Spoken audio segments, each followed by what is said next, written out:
was going to say good evening and welcome, but it is actually in the morning. That might be because I'm still recovering from a bit of a flu.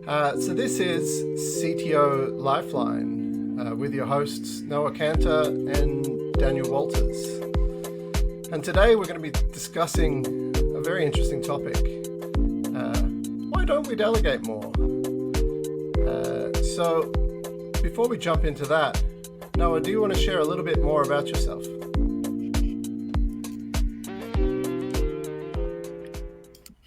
Yeah, sure. So, hey everybody, welcome back if you've been here before. I'm your co-host, Noah Cantor. I'm a tech leadership coach.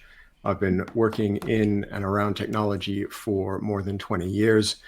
I've worked in organizations ranging in size from 3 people to more than 160,000 and across all areas of technology, service desk to back end, DevOps to leadership.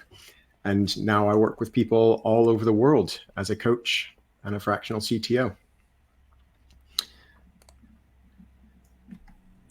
And I'm Daniel Walters. So I was the former CTO and CIO for Seek Asia, the CPTO for a local startup here in New Zealand, weirdly.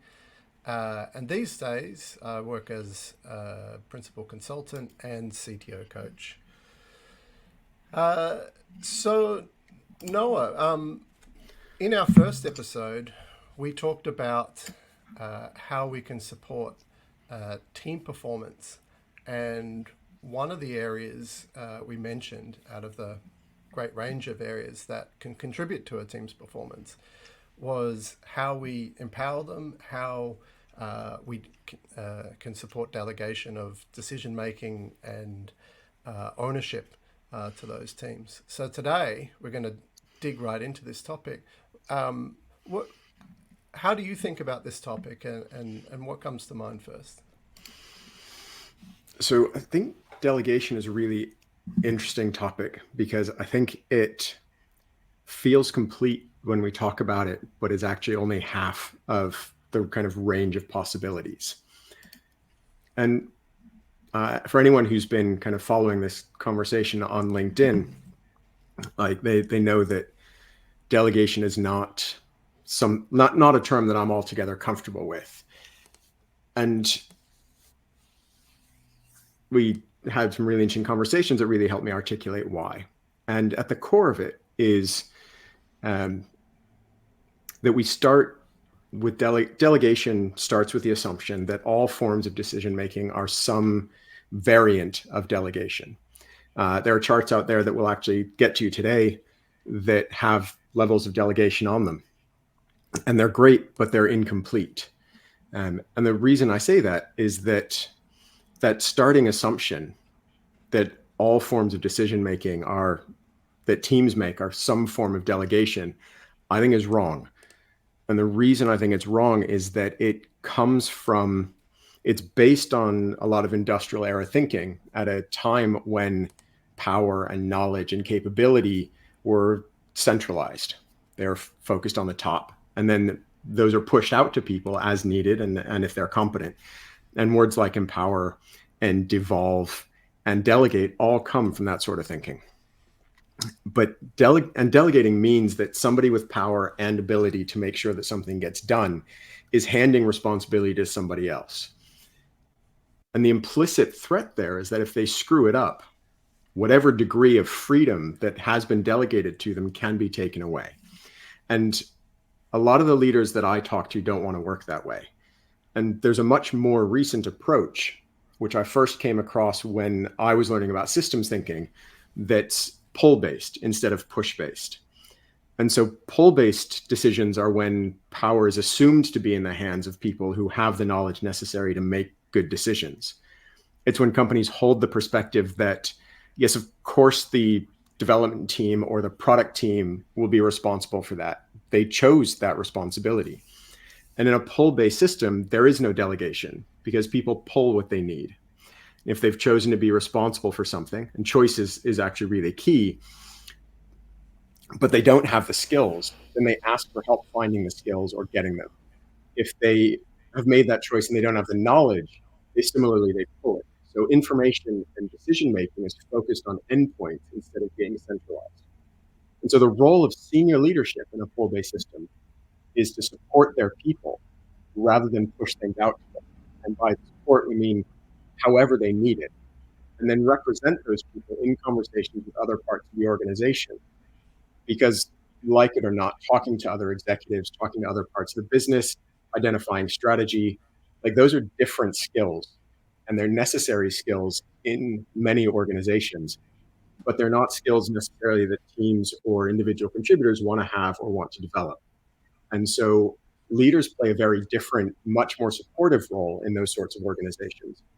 And when leaders that I talk to and want to talk about how they reduce the work on their plate, we talk about push and pull based systems. And if they're more comfortable and they want to work in a push system, then we talk about delegation. But Mm. if they're keen on a pull based system, but they don't know how to get there, then we talk about that instead. And so it's a very different set of conversations, and they're both valid and they're both powerful. But when we limit the conversation to delegation, we miss quite a lot of what's possible. Hmm. Yeah, I agree that how delegation is understood is more narrow than the range of opportunities there, and there are more dynamics, whether it's pull or push. Um, One of the choices we made was to title this episode using the word delegation, for the purpose of reaching the broadest audience, so that people would have a sense of what we're talking about. And I think the thing that's interesting for me is, I think I'm 100% aligned. This is where we're striving to. And early on, when coaching leaders, seeding this thought can be helpful, but it doesn't always resonate with them. At the first hit, because they're still in that process of opening up to the possibilities. And so I find it's good to test with the reframing, but if you can get some progress by even expanding current thinking around delegation, which is already probably thought more narrowly than it should be, then they can start to see the possibilities when they get some successful progress. Oh, absolutely. So how do you how do you approach this sort of reframing? So you have a conversation about push and pull. Can you go a bit deeper on how you approach that conversation? So I think a lot of it starts with conversations around what it is that leaders really want to achieve. And by that, I mean, we're frequently exposed to uh, leadership that comes from historical ways of working. And that the implicit assumption is that, people are less important than efficiency. And if the decisions that we make negatively impact people, um, but it helps the company, that's a trade-off that we're definitely willing to make. And a lot of the leaders that I talk to don't want to be making those decisions. Like that's not where they want to end up. And it's not that they're afraid to make those decisions. It's that when they get to that position, they often feel trapped, as if they accept the humane approach and they work on things from a humane perspective, they'll be judged for it and it will negatively impact them. And so a lot of our work starts with just understanding the kinds of leaders that they want to be. How do they want to approach things? How do they want to talk about them? What sort of relationships do they want to have with their teams and with their coworkers? And then delegation and decision making and kind of how teams are structured and how power is structured kind of naturally fall out of that as that discussion progresses.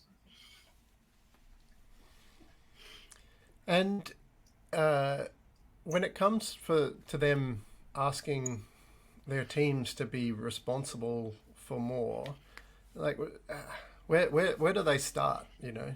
How can they take some steps, down that path of where they may have been previously in this situation of forcing many decisions through them.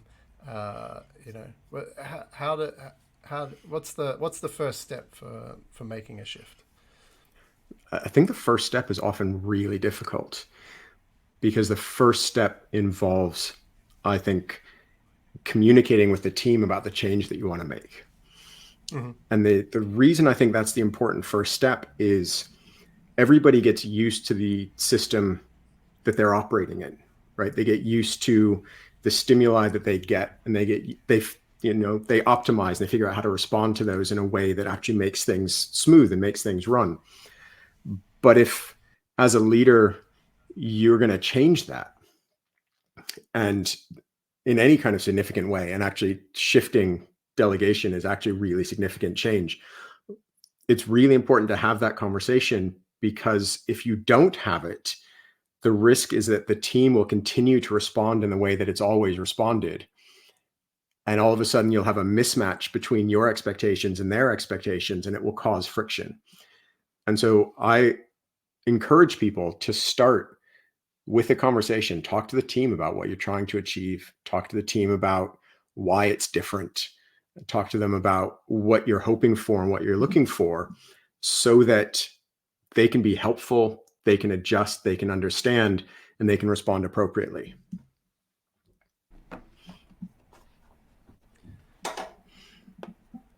My apologies. I think my broadband provider dropped out briefly. That's all right. I think we're okay. But I have a similar question for you. Like, you talk to people about delegation, right? And so where does that actually show up? Like, what do you often find the conflicts and the troubles that people are trying to figure out? And how does delegation show up in those conversations? Yeah, good question. So it often shows up when people are overloaded as a Okay. first, Yep. and that's starting with the leader and a challenge that they have. So it's not even always purely about empowerment or the end goal. It's about what's a problem right in front of us. And I mean, there's many other ways to free up time, and so we normally go through those first because they're easier. But you eventually arrive at okay, well, how are you how are you involved in the different types of work that's happening, and should we start to question that involvement? It may be you're still involved, but the way you engage with that is different. So this might be a good juncture. A resource that I've leveraged in the past was out of Management 3.0's delegation poker. Now, I don't necessarily run the exercise, but I have been known to sort of show this visual, which sort of talks about some of the different ways that a leader might engage with their team on some work. They could be telling them, go do this. They could be selling them, like, pitching the bigger picture, and even that is going to create slightly more opportunity for the team members to make some decisions and take some ownership.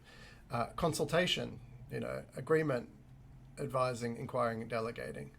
So as you said at the top, I don't think this is nearly a complete view. I don't think this is a mutually exclusive, completely exhaustive view, but it's a helpful view to at least opening up different possibilities of, like, okay, maybe I can try this a different way with my team and have this conversation in a different way. Maybe I'm normally, telling, and maybe I can and try something different. Or maybe normally I'm consulting, but maybe I can go further along the spectrum. And I pair with this talking about situational leadership, because once you introduce this, a common question I get is, well, if I start doing this for everyone, I don't have the same trust level with everyone. And I'm like, well, that's okay. Uh, you can tailor your approach based on trust, competency, capability, your level of comfort, the level of risk, the blast radius, all of these factors, and use that to decide which approaches that you're taking. And so, what do you think about that approach? I quite like it. I think there's a lot of merit to it. I think once you're in a push-based system, or if you're stuck in a push-based system, then understanding the kind of different levels of engagement that you have and the different possible levels, as well as you said, kind of your biases, the things that you default to, can make a real difference.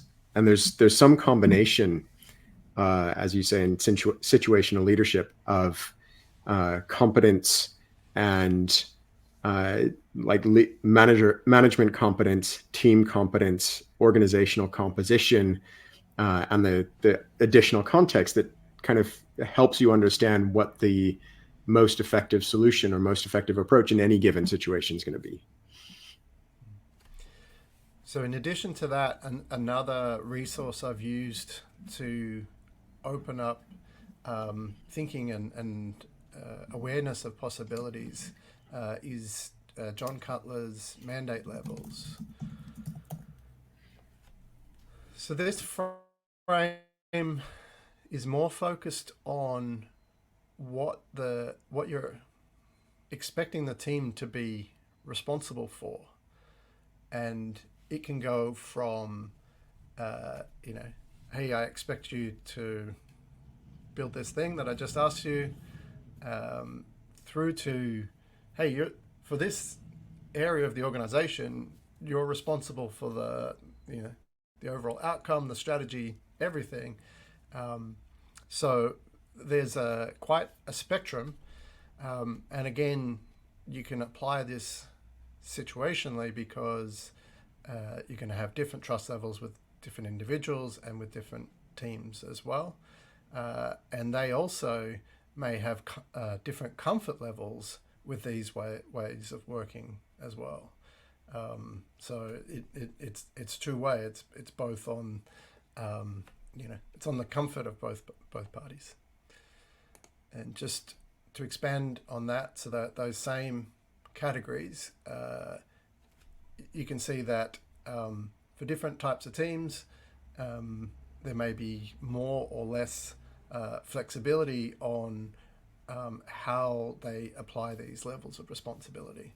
They might be responsible for the strategy of one area that they're responsible for, but then also, maybe getting more direction on something else. Again, it might be influenced by the blast radius or the level of risk to the organization. And so organizations that are successfully empowering teams tend to be more sophisticated in how they're getting to this level of agreement between leaders and teams about what the team's comfortable take on and how the leaders support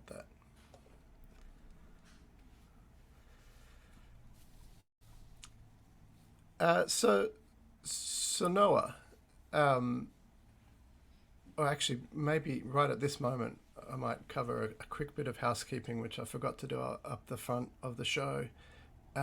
We take comments all the way through, so your comments can guide our conversation. So if you've got questions on anything we've spoken about already, or as a topic comes up, there is something that could enable you to, address a situation that you have in your workplace, feel free to jump on the comments.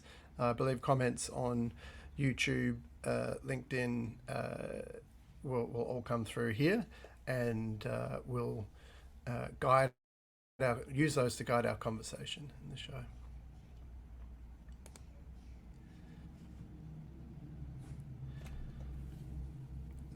So Noah, what are the important elements for empowering teams. Like, what needs to be true for a team to be able to do great work and make great decisions?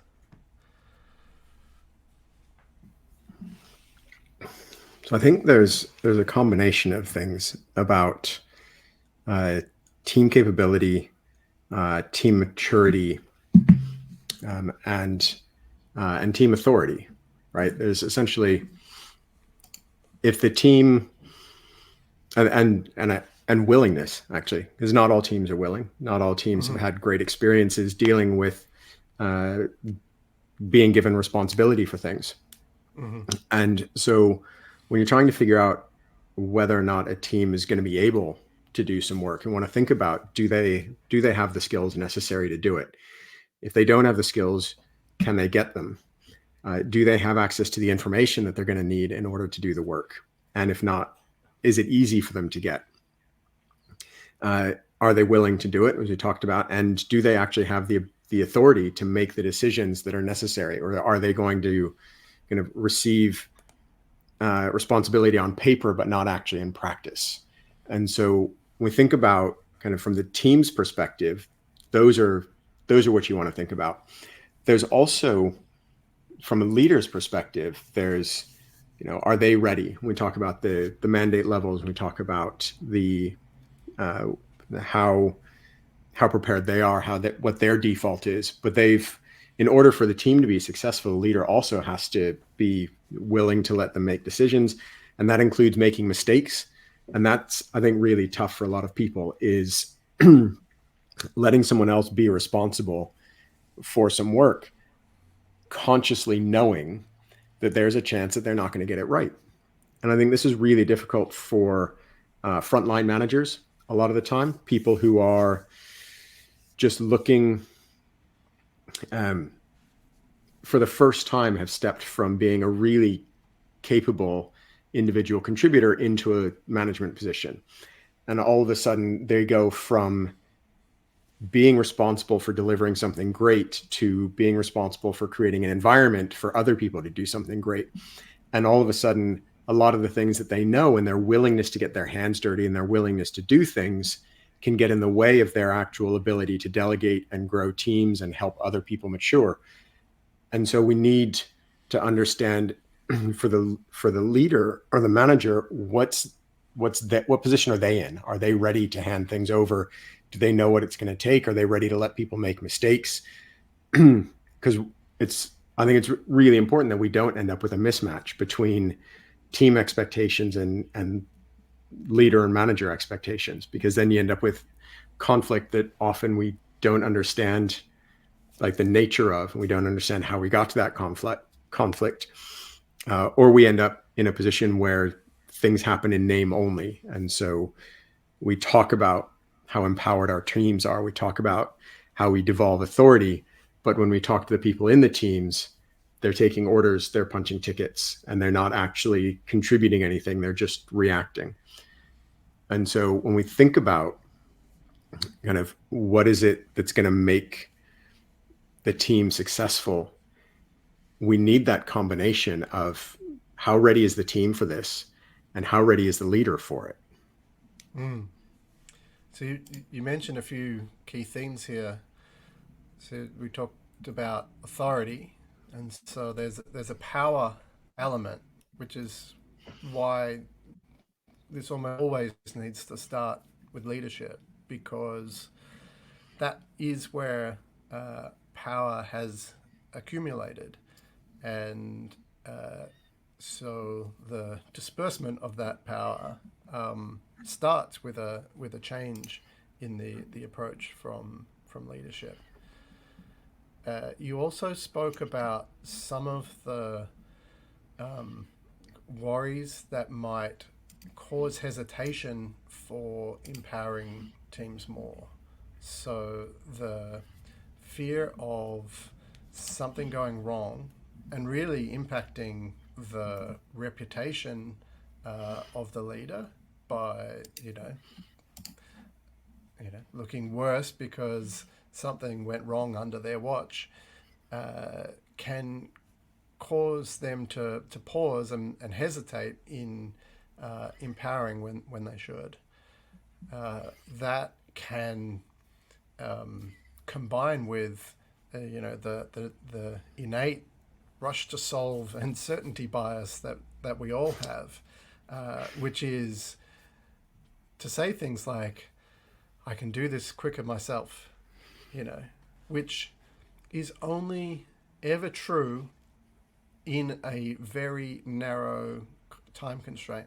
Let's say, for instance, you are the most experienced person in a particular topic, or the most competent in a particular area. How will that ever change if every time you are given the opportunity to enable someone else to pick that up, that instead, because of short-term efficiency, you take it up instead, or because of risk aversion, you take it up instead.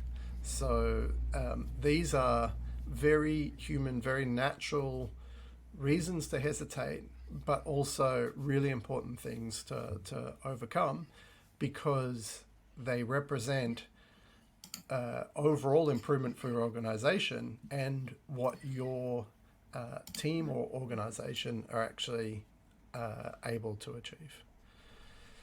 How did I do in sort of summarizing those themes, Noah? So, go ahead. I was going to say, I thought that was pretty good. I think there's a challenge, I guess, that we all face of are we ready for those things? Mm-hmm. Like, are we prepared to deal with the consequences of not being the best, not being the person to go to? Are we ready to share that knowledge with other people? We often, organizations often do things that result in some perverse incentives. So like if we reward people for knowing the most, we give the people with the most knowledge the most interesting work, then we incentivize them not to share that knowledge with other people. Because if they share that knowledge with others, then they'll stop getting the really interesting work and they'll start getting the work that they see everybody else getting. Mm-hmm.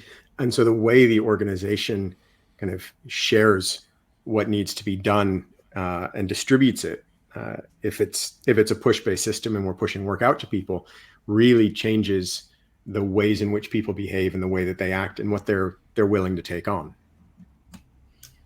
Yeah, one of the ways I encourage leaders to take some steps down this path is to look for areas where it will be safer to fail. So what are the areas where we can test supporting and enabling teams to be empowered for more decision making, to take more responsibility, that won't represent existential threats to the organization. So where are the areas where we're safe to fail and safe to learn? Because those can be the places to start.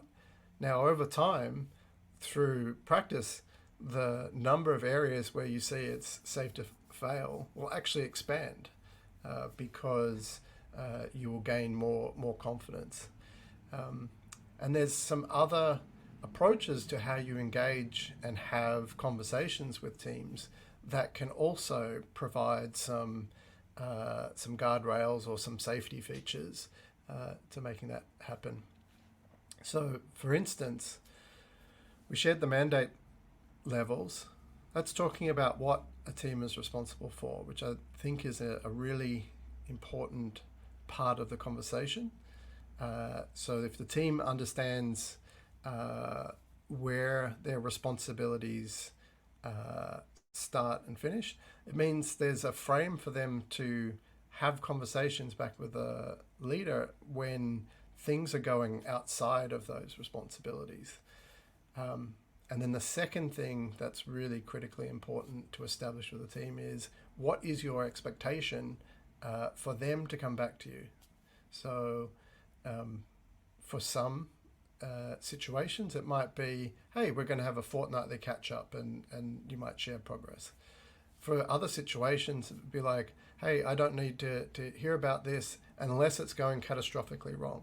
So there's a whole spectrum of setting explicitly those expectations with teams. And so if you're going to have conversations and establish these expectations with teams, then I would make sure that you're definitely covering those two areas. Is there anything else that you feel is a critical part of a conversation between a leader and their team for establishing these boundaries, or other things that help them have more success with with them taking on more responsibility? I think one of the things we haven't talked about yet is the question of whether or not the responsibility or the what we're considering delegating is part of a core responsibilities, right? It's the there's been some stuff floating around on LinkedIn recently about if it's important and it's not urgent, delegate it. If it's important and urgent, do it yourself. Like there's some matrix that's Eisenhower's decision making framework, I think is what it is, and I can't remember the exact details. But one of the key questions for me is always, is this the role that you're supposed to be doing? Is it core to your success as an individual in the organization? And if it is, often that's something you want to hold on to. But when you're overloaded, it's often because we're reacting to things that aren't part of it. We're going to meetings that we don't need to be in. We're participating in things that we don't need to be there for. And the example I was using earlier of kind of the first time manager being promoted, they're still in the detail. And so they're not doing the things that are actually core to their role, the things that are really important for them to be successful, whether that's in some organizations, it's coordination. At some levels, it's driving strategy and having conversations with the rest of the business. If it's core to the work that you're doing and the role that you're doing, there's a good chance that you want to hang on to it. But there's often a lot less that's core to success than we actually are doing. So we often do more than we need to, I guess, is what I'm stumbling about trying to figure out how to say. Mm-hmm. And so we shared some of our theories of how leaders end up there. When one of them is, the career paths. So similar. I know it was similar for both you and I. Our paths into technology leadership were through technical roles, and so we were promoted or moved through organizations and achieved some level of seniority, based on applying technical skill sets. And then over time, we started to realize that, we were expected to do more than just make computers do our bidding, right? So, I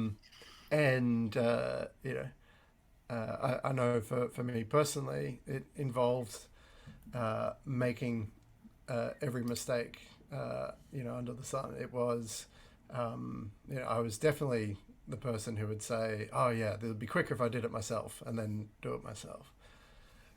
But at some point, I started to realize, hang on a second, the contribution that I can make that increases the impact my team or my organization could have involves me better supporting the team achieving more. And then I started to try and find some resources about, okay, how am I going to do that? How can I do that better than I did it yesterday? what was your journey like? It echoes yours in a lot of ways. I find, looking back, that I probably fell in every hole it's possible to fall in on the way towards figuring out what I wanted to do and how to be good at it. Um, there were there were several times where I was in a management position and I still was the most technically capable person. And when I was in those roles, I made the same mistakes. When something needed to get done right and it needed to get done urgently, I would do it because it was faster.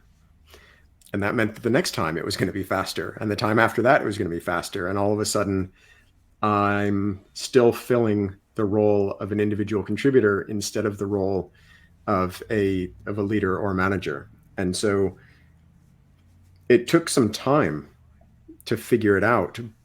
But ultimately, what I was doing by continuing to do that work was I was stopping the people that reported to me from doing their best work.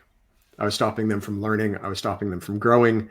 I was stopping them from ever being able to tell me to go away because we got this. You should go focus on, the things that you're supposed to focus on and the things that matter, and that you can do that we can't. And it took an intervention, not from the team, but from my mentor, to say, do you realize what you're doing? Can you see it happening? And for him to tell me, among other things, that being a great leader isn't about knowing the answers. If you have a meeting with your team and you have the answers, then the meeting doesn't have a lot of value. And if you speak up when you don't know the answer, or even when there are multiple possible answers, if as a leader you speak up early, you will find that people converge on your answer, not because it's better than theirs, but because you artificially narrow the field by being the person with the most authority who is saying what they want to have happen. Everyone else adapts and converges and essentially follows the path. And so what he said was, this was some really useful advice. If you're the most knowledgeable or powerful person in the room, speak last.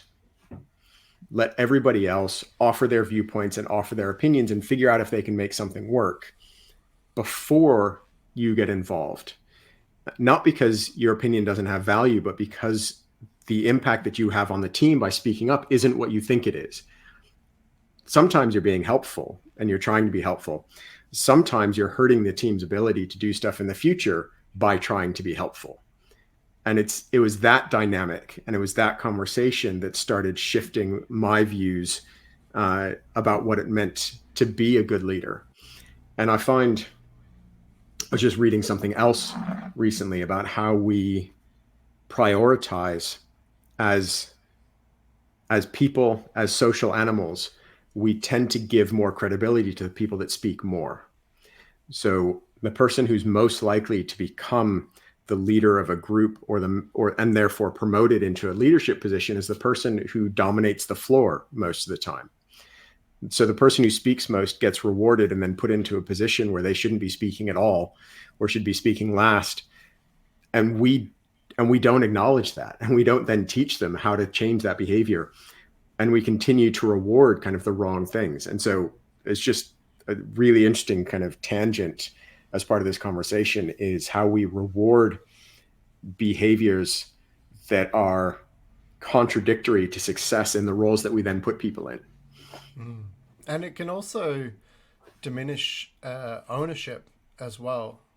So when you're speaking first and establishing, that sort of path or priority, then you see teams move into this mode of, all right, to succeed in doing this work involves interpreting what this leader meant, as opposed to, having their own, their own views and perspectives and ownership of, hey, I understand this problem really well, and I've got a good view of what we're going to try next to make progress on it.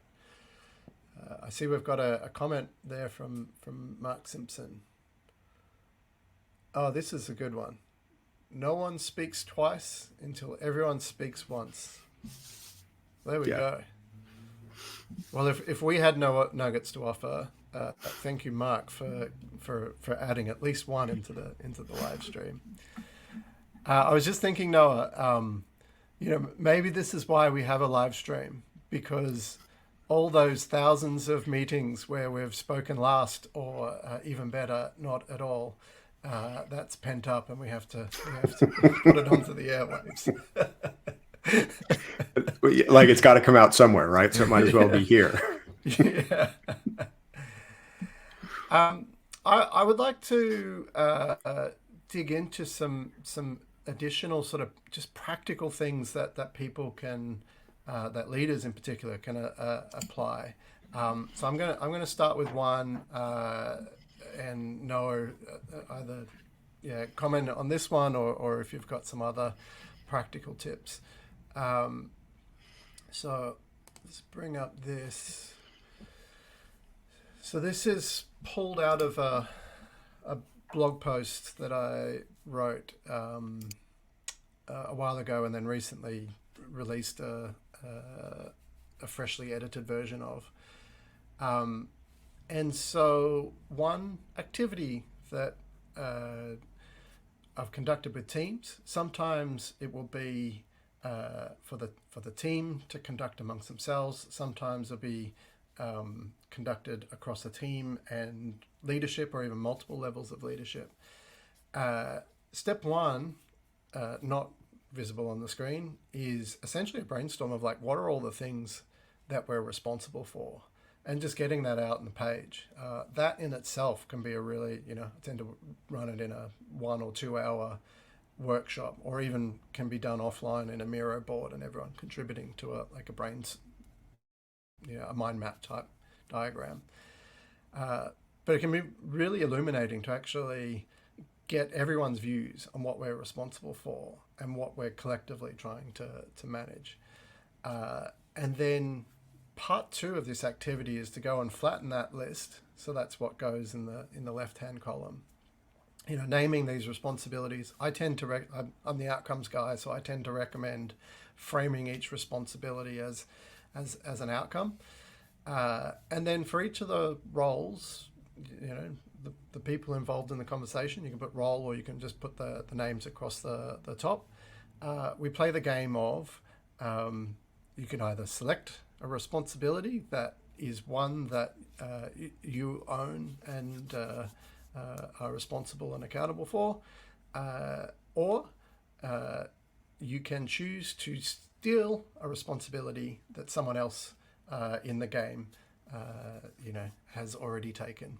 And if you do steal, the only rule is you must have a conversation about why, and then together agree about what you do about that. And it might be you just had 2 definitions of the same responsibility and there wasn't as much overlap, or there was some sort of split or handover. There's a whole variety.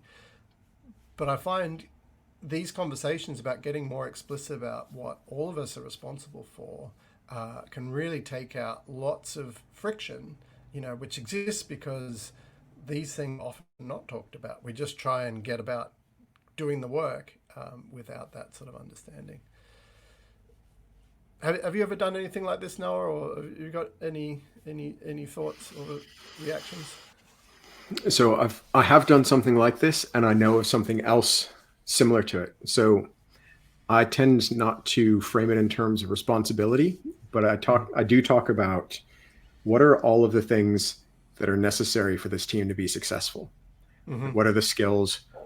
What are the attributes? Like, what are the actual, properties of the team? Mm-hmm. And then we talk about, okay, well, of the people that we have in the team, which of these are you comfortable with? Which of these are things that you're confident that you can do? Which are things that other people are confident that you can do? And together, we match up. And so we put job descriptions aside, and we put aside all the other kind of formal things, and we just talk about what has to get done for us to be successful.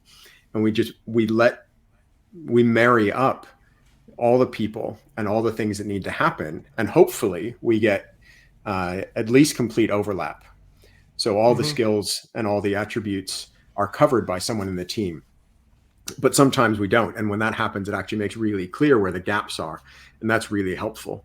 And sometimes we end up with multiple overlaps, which is also really helpful because it means that multiple people can contribute in any given area at one point in time. It also, by listing the things the team needs to be successful, people who aren't there yet have the opportunity to say, actually, that's something that I would like to learn. And that's someone that I can learn it from. Can I work with, I'm going to pick on Mark because he put in a comment, but can I work with Mark to learn about, not speaking until it's appropriate to actually speak again? Or can I work with you, Daniel, to learn about, the next, what's happening with React? Because I've got an Angular background and I've been doing a lot of back end stuff, but I'd like to get back into front end work, and you know it and I don't, and therefore can we work together on it? And just by putting that stuff out in the open and making it really transparent and clear, we create opportunities for people to work together and for them to pull responsibilities and for them to make decisions on their own that were opaque before then. Because a lot of the time, this is something that happens around a management table, right? It's a group of people that sit down. Now, this time, you and me and Mark are, technical leaders, and we sit down and we say, right, well, my team can do this, and these are the things that we have, and these are the things that we need, and there's someone in your team that actually can fill a gap that we have, so we should move them. And everyone gets shuffled around behind the scenes, and nobody actually understands what's going on or why. By making it open, we just by its nature, we make it more inclusive. And I find that's really helpful. It helps people buy in more. It helps them engage more. And that actually makes it easier to delegate to them because we get a much clearer idea of what we're capable of and what we aren't. Yeah, it's interesting. Sometimes when I've introduced, the idea of spending a couple hours or maybe even 3 hours, on these things, people are like, we don't have time for that, but we somehow have time for all the wasteful conversations that are related to the unaddressed frictions that present every single day until they're addressed head on. And so, yeah.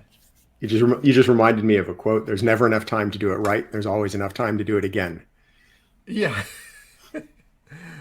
Yeah. The one I always remember is, we waste years because we can't waste hours. Yeah. So, the other thing, go ahead. I was going to raise another variant of this, but if you had more you wanted to say, then go ahead. So I was just going to just have a close on this particular activity. This activity was a response. It was like the anti-racy. So racies for me have been. I can't think of a single time when it hasn't been a smell that is indicative of distrust. Now, I have seen racies used and they got beyond that. The trust was never mended, but I have seen racies used where the work eventually got done. But in about the most inefficient way possible. And so, yeah, in my frustration with races and reading, I came across an article that sort of said, well, all you really need to know is who's responsible for the outcome, and everything else sorts itself out. So this is what led us to this sort of activity. No, was your other comment germane to that, or germane to time? Well, I just wanted to shout out to Cherry Vu and Rob England, who Mm-hmm. do a lot of organizational change work in Vietnam and other places around the world.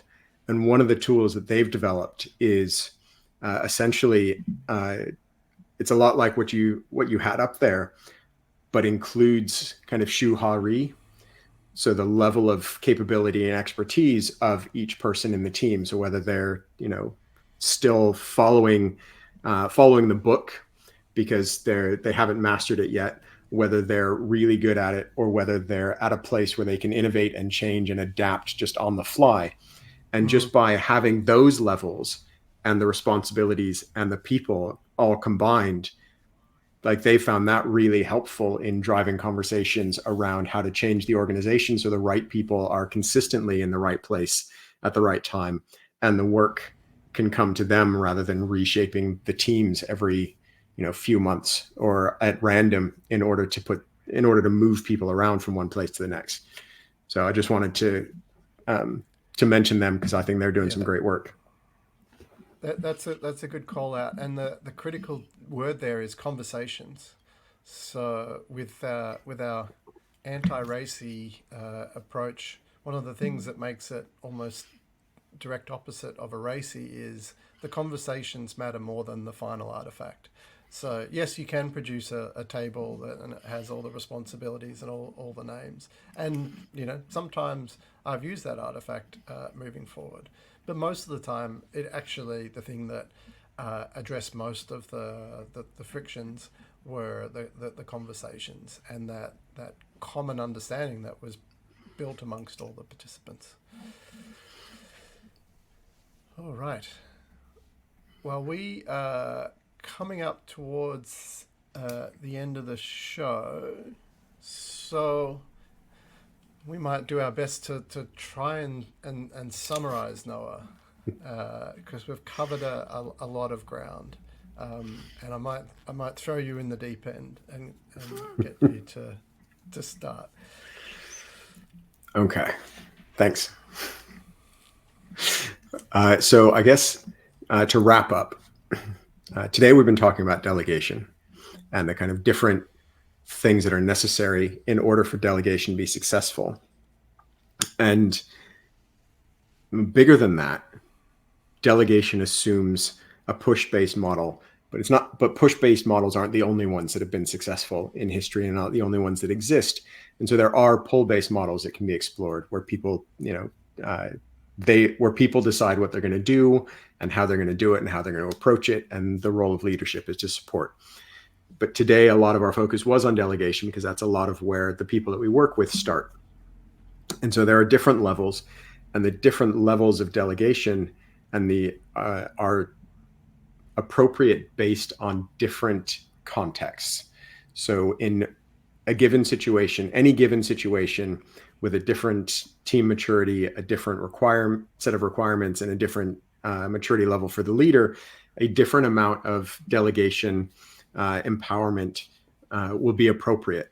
And so just understanding where the team is using the things that we just discussed, and where the leader is and how they fit together, and then both having conversations about that are kind of the starting point for figuring out what's the appropriate amount of power, decision making, authority, responsibility, whatever you want to call it, the appropriate amount to actually allow the teams to have.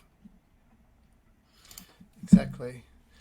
And so what that means practically in terms of if you're at the starting point, so we mentioned that you can look for areas where it may be safe for the teams to fail. It won't be an existential threat for the organization if something goes wrong.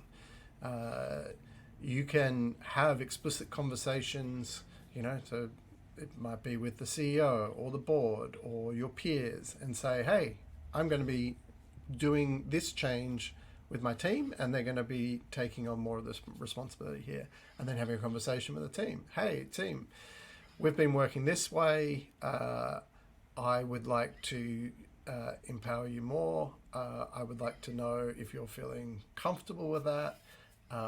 And here are the parameters for what you're responsible for. And then secondly, here's when and how I'd like you to come back to me. It might be on a cadence. It might be, when certain events happen.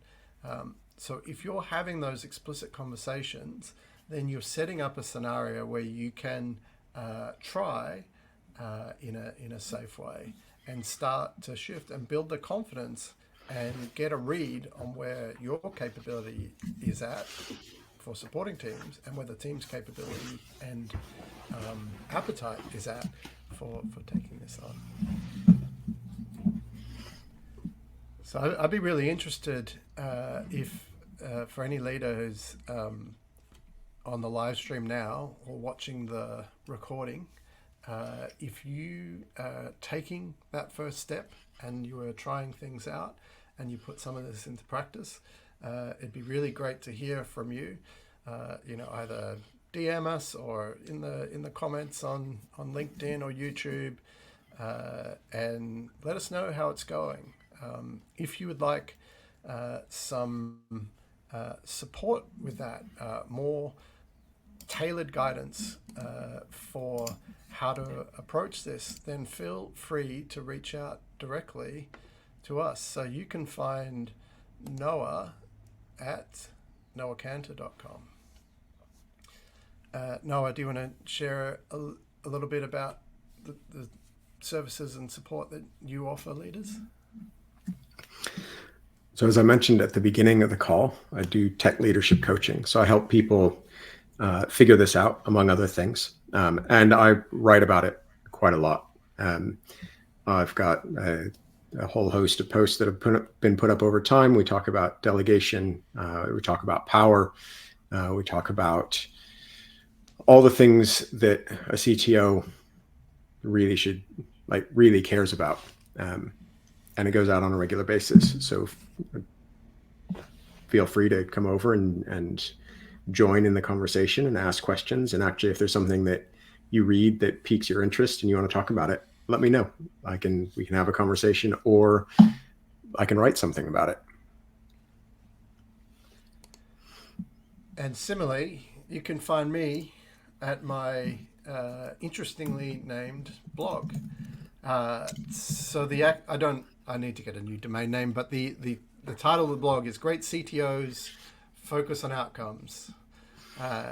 And I've been writing that one publicly for about 4 years. So similar to Noah, there's a lot of free content on there. There's plenty of people who engage and ask questions publicly and privately based on that content. I absolutely relish that. Also feedback, what did I get right, what did I get wrong. I do occasionally put out some outrageous hypotheses and do enjoy to be challenged. That's how I learn.